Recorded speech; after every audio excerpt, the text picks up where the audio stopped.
The field was completely silent. Not quiet, not still, silent. The way a room goes silent when something is just walked in that no one can see. It was past midnight. The air sat heavy, cold in a way that had nothing to do with weather. A few men were awake, not because they were on duty, because something kept them up, something none of them could name, and none of them were willing to say out loud. One of them shifted. His hands were steady. He had kept them steady through things that would have broken most men months ago. But right now, in this particular darkness, his hands were not steady. He looked toward the tree line. There was nothing there. He looked again. There was still nothing there. But there was a sound. Not a sound from the trees. Not wind. Not an animal. It was closer than that. It was a voice. Low, flat, carrying words in a language he understood. Words that did not belong to any soldier in his unit, any scout, any straggler further down the line. He knew every voice in his company. He had learned them the way you learn the sound of your own heartbeat, without trying, just from being close enough for long enough. This was not one of them. He did not move. He did not call out. He did not reach for his weapon. He simply sat there, and he listened, and then it stopped, and the silence came back. The kind that stays. This is the kind of story that takes years to piece together, not weeks. If what you are about to hear stays with you, consider subscribing. Stories like this one deserve the time they take to tell properly. By the winter of 1944, the war in Europe had entered a phase that no amount of patriotic language could soften. The Allied forces had pushed across France, but the German military had not collapsed the way many had predicted. Instead, it had pulled back, regrouped, and in certain sectors, it was preparing to strike again.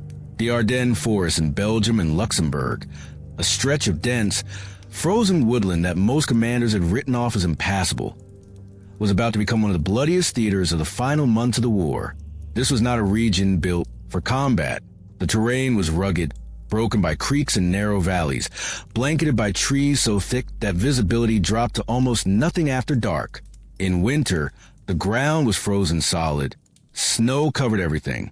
Sound traveled strangely in those woods, sometimes carrying for great distances, sometimes died within a few yards, absorbed by the canopy and the cold. The men stationed throughout the Ardennes in late 1944 were not, for the most part, the combat-hardened veterans who had fought through Normandy. Many of these units were replacements, young men, some barely out of training, assigned to what commanders considered a quiet sector. They were given routine duties, patrol schedules, watch rotations. They settled in, the way soldiers do, with a mixture of boredom and low-level dread. The daily routine was structured but monotonous. Men took shifts at observation posts. Others ran supply lines. Communication was maintained through field radios that worked inconsistently in the cold. At night, small groups were posted at forward positions, watching the dark for movement. Most nights, nothing happened. The cold was a main enemy. It crept into everything. It kept men awake.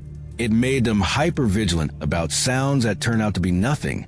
This environment, isolation, fatigue, darkness, cold, the constant expectation of danger that never quite materialized, produced a particular mental state in the men who endured it. Not panic, not collapse. Something quieter than that. A heightened awareness that had no object. A readiness for something that never arrived. Soldiers who have been through extended periods of this kind of waiting often describe a sensation they struggled to put into words. The feeling that the landscape itself was watching them. That the silence between sounds was not empty, but occupied. The men did not know, sitting in their positions through those long December nights, that the German counteroffensive they were waiting for was already being planned at the highest levels of enemy command. The attack, when finally came, would catch the entire Allied command structure off guard. One of the most significant intelligence failures of the war. But that is a different story. What matters here is the state of mind of the men before it happened. Official military records from this period document the operational details with precision.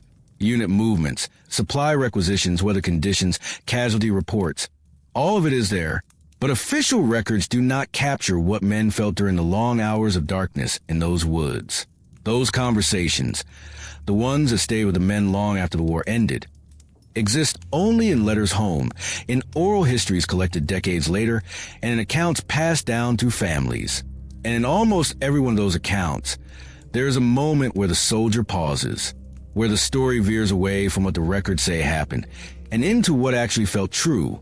The belief among soldiers that battlefields carried something beyond ordinary danger is not new. It appears in accounts from wars stretching back centuries. Soldiers describing presences, sounds, and phenomena that their training could not explain. During the American Civil War, these reports began appearing almost immediately. Veterans returning from Gettysburg spoke of the battlefield as a place that felt changed, not just scarred, but occupied. A Union soldier writing home in the summer of 1863 described voices calling from fields where thousands had fallen only months before. His account was not unique. From Gettysburg to Antietam, from Shiloh to Chickamauga, soldiers on both sides reported similar experiences. Phantom drum beats, the sound of musket fire on nights when no one was shooting, the sensation of being watched from empty ground. These reports were not confined to frightened recruits or men who had suffered obvious psychological breaks. Park rangers at Gettysburg, working decades after the battle, reported hearing unexplained sounds on nights when no one else was on the grounds.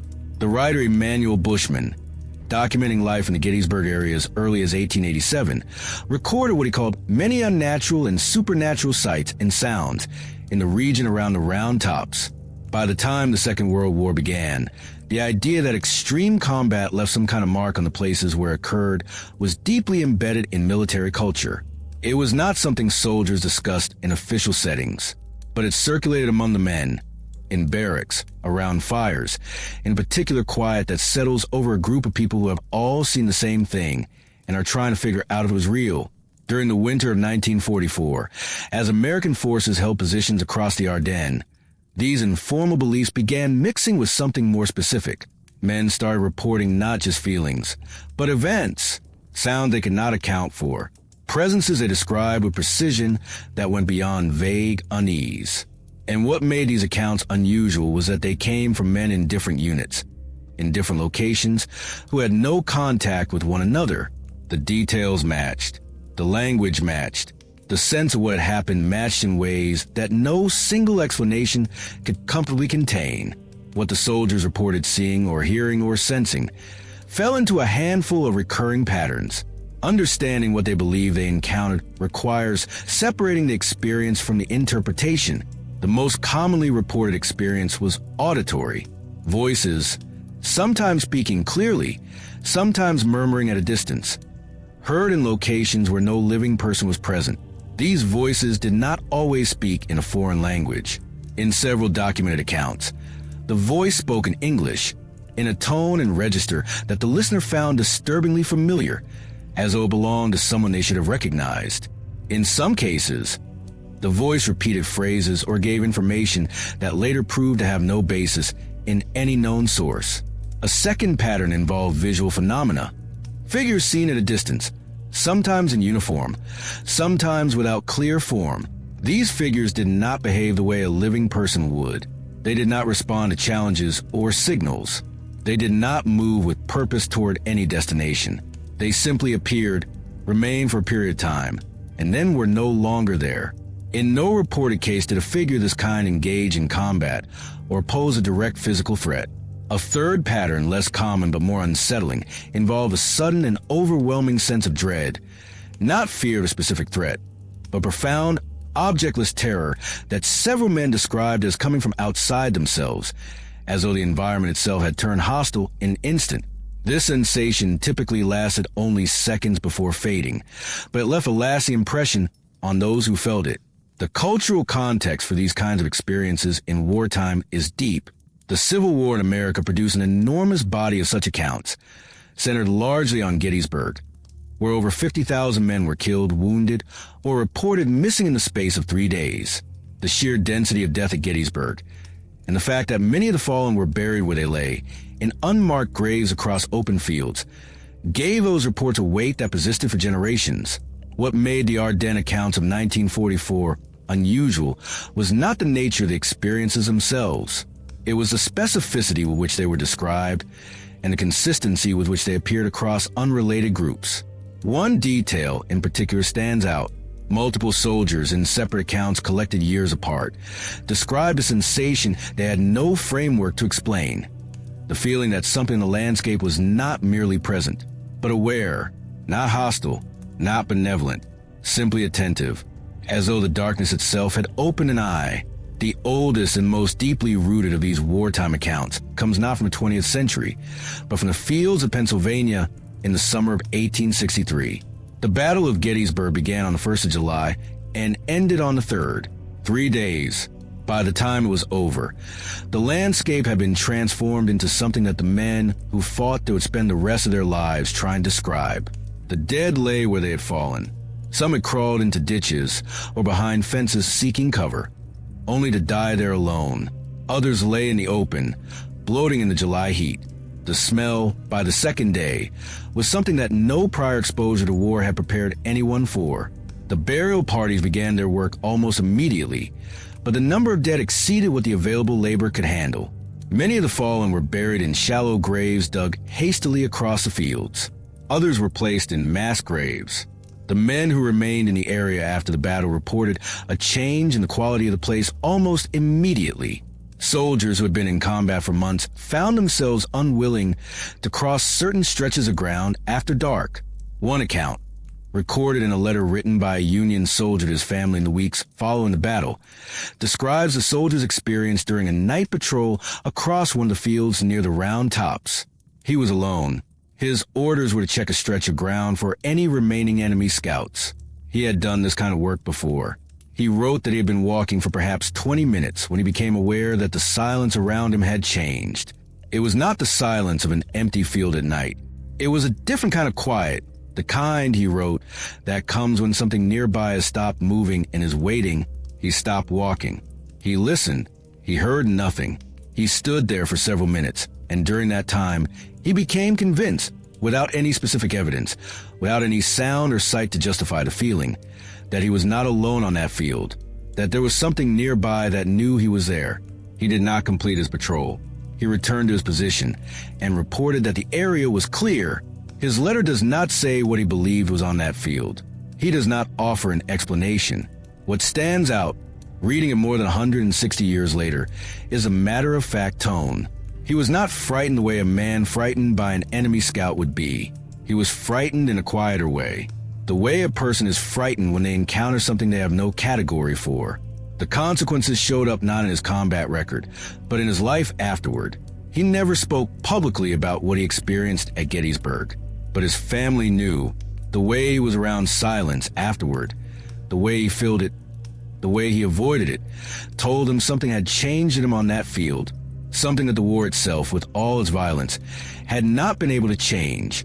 The conditions that produce these kinds of reports are well understood by military psychologists. Isolation, sleep deprivation, prolonged exposure to danger without actual combat, extreme cold, and a constant state of alert without resolution.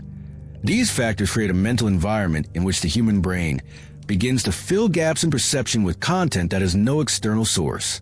This is documented in military medical records. During World War II, the United States Army treated approximately 1.4 million service members for combat fatigue. Psychiatrist Jean Appel, who studied combat exhaustion during the fighting in Italy, concluded that virtually all men in rifle battalions who remained in continuous combat would eventually become psychiatric casualties. The Army adopted the official position that every soldier had a breaking point. It was not a question of character. It was a question of exposure and time. The symptoms of combat stress reaction include hallucinations, auditory and visual, which military medical records document with clinical precision. Soldiers reported seeing figures that were not there, hearing voices with no source, experiencing sudden, overwhelming sensations of dread that had no connection to any actual threat. These were not signs of madness. They were a predictable response of a human nervous system pushed beyond its design limits. Sleep deprivation alone can produce vivid hallucinations in healthy individuals within 72 hours. When combined with isolation, fear, and sustained low-level stress, the resulting perceptual distortions can be remarkably detailed. A soldier in this state does not experience what he sees or hears as a hallucination. He experiences it as real. The Ardennes in winter produced exactly these conditions. Young men, many new to combat, posted in isolated positions in freezing darkness for extended periods. They slept poorly or not at all. They were told to expect an attack that might come at any moment, but for weeks, nothing happened. These factors explain a significant number of the reports from the Ardennes, but they do not explain all of them. The accounts that involve phenomena witnessed by multiple observers simultaneously, or that contain details no single mind could have produced, remain in a different category, one that military medicine does not have a comfortable place for. In the final days of November 1944, the 415th Night Fighter Squadron was conducting missions over the Rhine Valley, along the border between France and Germany. These were night operations. The aircraft flew without lights. The crews, typically a pilot, a radar operator, and an observer, spent hours in cold darkness at altitude, watching for enemy activity. On a night in late November, a crew was flying a routine patrol north of Strasbourg. The night was partly cloudy, with a quarter moon. Visibility was limited. They had been airborne for some time. Below them, the Rhine Valley stretched out in darkness, a landscape that by this point in the war had seen more bombing raids than anyone could count. The mission had been uneventful. The crew had settled into particular quiet that comes during the long stretches of flight, when nothing happens and the mind begins to wander. The intelligence officer was the first to notice something. He looked out to one side of the aircraft and saw lights. Not a single light, a series of them, bright orange, moving together in a loose formation. They were at a distance, and they were moving fast. He reported what he saw. The pilot turned toward the lights. As the aircraft changed course, the lights disappeared. Then they reappeared farther away at a different bearing. The pilot turned again. The lights moved with him, not approaching, not retreating, but maintaining their position relative to the aircraft as though attached to it by an invisible line. The radar operator checked his equipment. Nothing registered. Ground control reported no aircraft in the area. The crew continued to observe for several minutes. The lights moved in ways that no known aircraft of that era could replicate. They turned in unison, changed altitude without acceleration, and maintained precise formation throughout. They did not approach close enough to be examined. They exhibited no hostile behavior. Then they were gone. The crew filed a report. It was one of many. The radar operator later described the experience to a historian collecting accounts from the 415th. He said the professional instinct had been to treat the sighting as a security matter, a possible enemy technology that needed to be identified. But as the weeks went on, and more crews reported similar encounters, the instinct shifted. The lights were not attacking. They were not jamming communications. They were not doing anything that could be classified as hostile. What they were doing was following. The squadron commander reported the sightings up the chain of command. An investigation was opened. The investigation produced no conclusions. The Army Air Command sent officers to examine the evidence. Their findings were lost after the war ended. In January of 1945, Time magazine published a story on the phenomenon. The pilots had already given the lights a name. Foo Fighters, borrowed from a comic strip. The term stuck, but the name did not bring the phenomenon any closer to being explained. It simply gave it a label that could be used in conversation without requiring anyone to say what they actually believed they had seen. The 415th was not the only unit reporting unusual aerial phenomena. Similar accounts came from squadrons across the European theater and, separately, from crews operating in the Pacific. A Royal Air Force pilot flying a night mission over France in December of 1942 reported two lights ascending from near ground level toward his altitude of 7,000 feet. He initially assumed they were tracer fire, but when the lights stopped ascending and began following his aircraft, matching every evasive maneuver he made, maintaining an even distance from each other, he understood that tracer fire was not what he was seeing. The lights pursued him for several miles before disappearing. In August of 1942, Marine Station in the Solomon Islands reported seeing a formation of approximately 150 silvery objects moving through the sky. The objects had no wings and no tails, and moved with what one witness described as a slight wobble. Their color was described as similar to polished silver.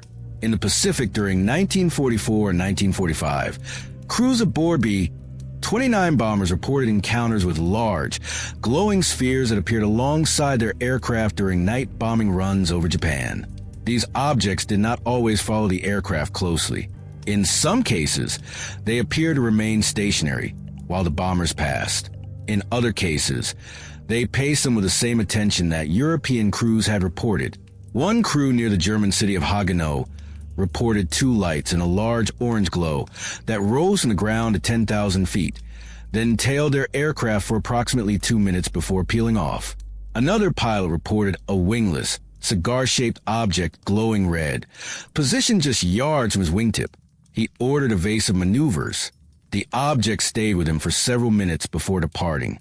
The consistency of this pattern across unrelated observers is what gave the Foo Fighter accounts their weight. A single report could be attributed to fatigue or optical illusion, but reports from dozens of crews across multiple theaters of war, in aircraft flying at different altitudes in different conditions, describing objects that behaved in fundamentally similar ways. That pattern demanded attention. German pilots reported similar encounters from their side of the conflict. They, too, assumed the lights belonged to the enemy. They, too, could not engage or identify them. The fact that both sides were seeing the same thing, and neither could claim responsibility, eliminated the most obvious wartime explanation. These were not secret weapons. They were not psychological warfare. They were something else. And no one had any idea what. The post-war Robertson Panel, a group of scientists convened by the CIA in 1953, reviewed the Foo Fighter reports and offered no definitive conclusion. They noted the objects did not appear threatening. They suggested possible explanations, including St. Elmo's fire, electromagnetic phenomena, or reflections from ice crystals. None fully accounted for the reported behavior. The panel acknowledged this without resolving it. The most straightforward explanation for the majority of wartime reports is psychological, the conditions under which soldiers operated, particularly during extended isolation, sleep deprivation, and sustained threat, are documented as producing perceptual distortions. Hallucinations, both visual and auditory, are recognized symptoms of combat stress reaction. Military records from both world wars confirm these experiences were common and that they occurred in otherwise healthy soldiers. Sleep deprivation is particularly relevant. Research demonstrated that human beings deprived of sleep for extended periods begin to experience vivid hallucinations. These can be extraordinarily detailed. A soldier deprived of sleep for 3 days, who is cold, isolated, and expecting danger, is physiologically primed to perceive threats that do not exist. The brain fills gaps in sensory input with internally generated content, and the individual has no reliable way to distinguish it from genuine stimuli. Environmental factors also contribute.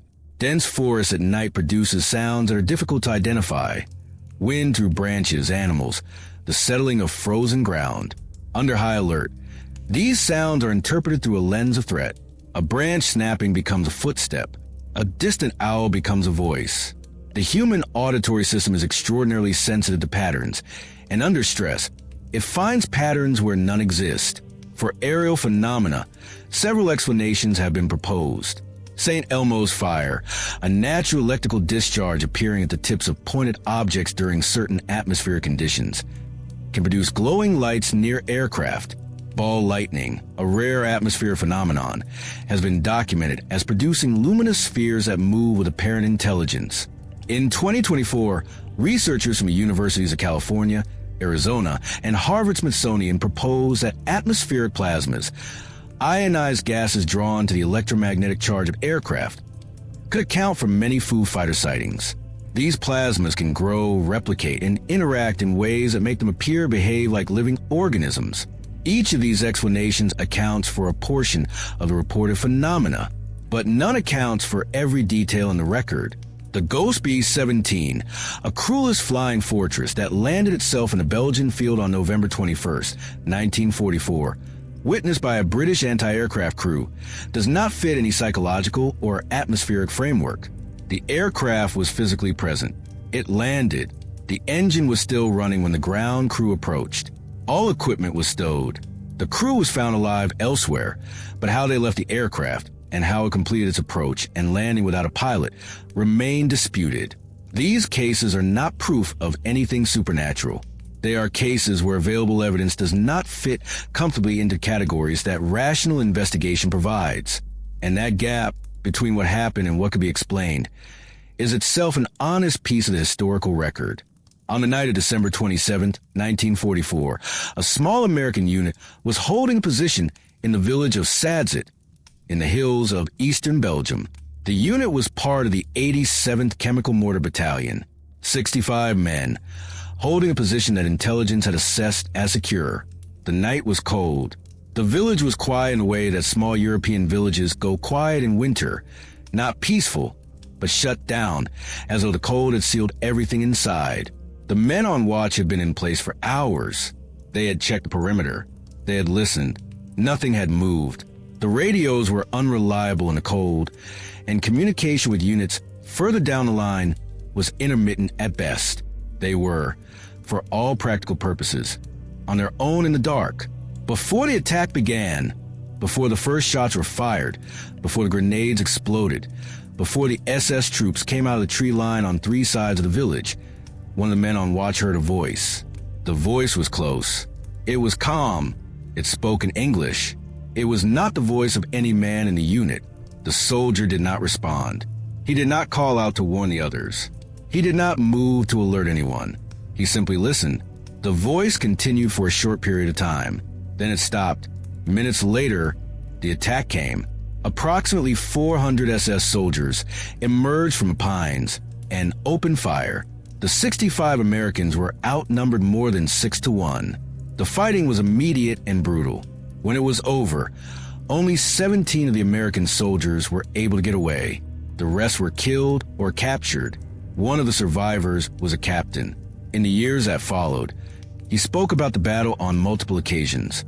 He spoke about the fighting, about the chaos, about the decisions made in the first seconds. What he returned to, again and again, was the voice. He described it carefully. Its tone, not threatening, not warning, simply present. The language, English clear, unmistakable. The location, close enough that it should have been visible, in an area that had been checked and was believed to be empty. He never offered an explanation. He did not speculate about its source. He simply described what he had heard and noted the timing, the minutes before an attack that almost destroyed his entire unit. The voice at Sadzit has been examined by historians since the war ended. The most common explanation is that it belonged to an enemy scout, a German soldier positioned near the lines to gather information before the attack. This is plausible. It is consistent with standard reconnaissance practice, but it does not account for one detail the captain reported with particular emphasis, and that other survivors corroborated. The voice did not give information. It did not ask questions. It did not say anything an operative would need to say. It simply spoke. Words that, in his telling, carried no purpose he could identify. He did not say what the words were. No surviving account records them. What the captain said, in the interviews he gave years after Sadzit, was that the voice had felt wrong. Not threatening, not hostile, simply wrong. Present in a way that did not fit the situation, the place, or any explanation he could construct afterward. He carried that feeling for the rest of his life.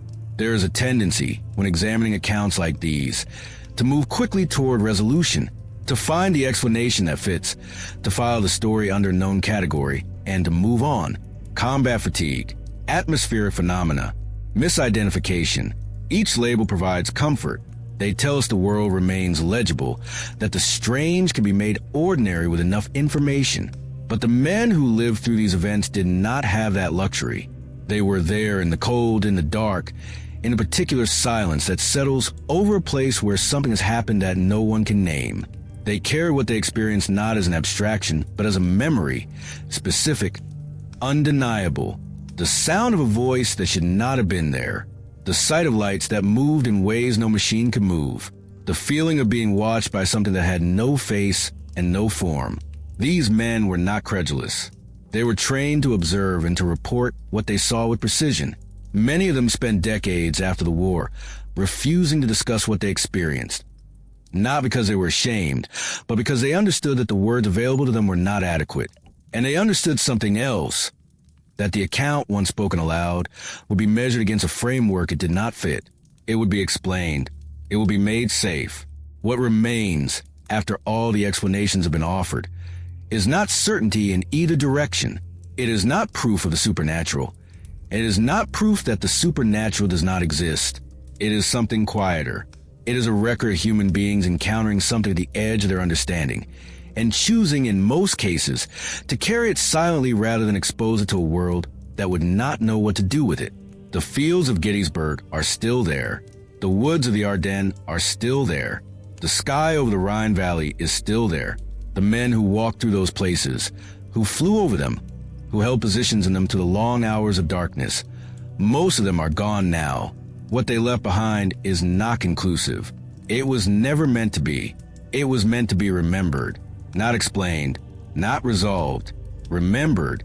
The silence they describe, the kind that stays, is still present in those places, if you are willing to listen for it.